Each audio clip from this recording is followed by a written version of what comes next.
Ito na ang susunod. Tinaguriang Lucy Torres Gomez naman ng aming Super Serena KSB. From Angeles City, Pampanga, isa siyang makeup artist by profession at nanalo na po last Tuesday ng 47,900 pesos.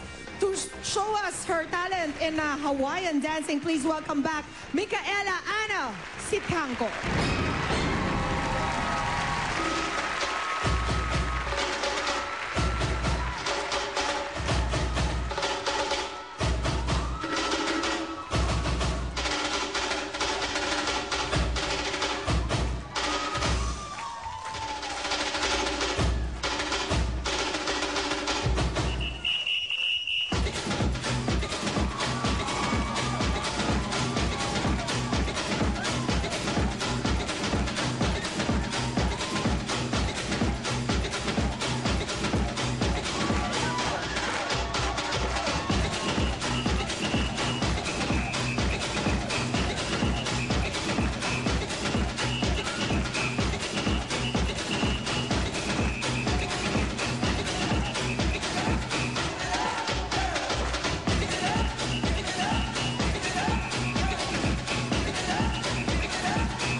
Micaela!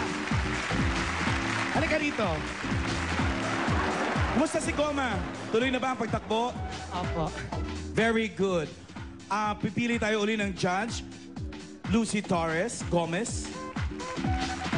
Bigay mo sa akin yan.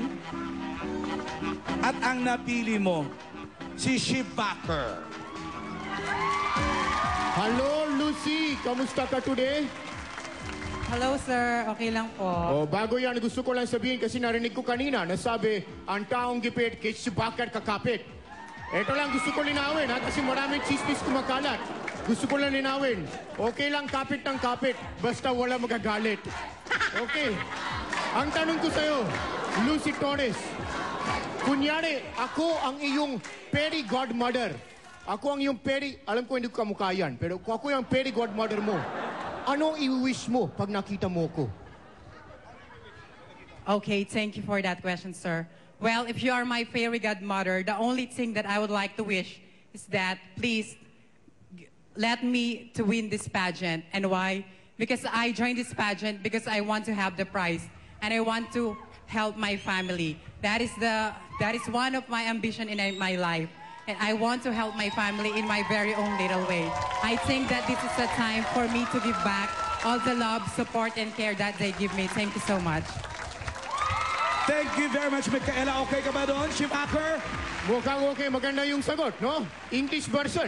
Oh, at least gusto niyang manalo kaysa umutang sa'yo. Oh, yun nga, pero okay na rin. May payong ako mamaya, bigay ko sa'yo. Para di ko mabasa.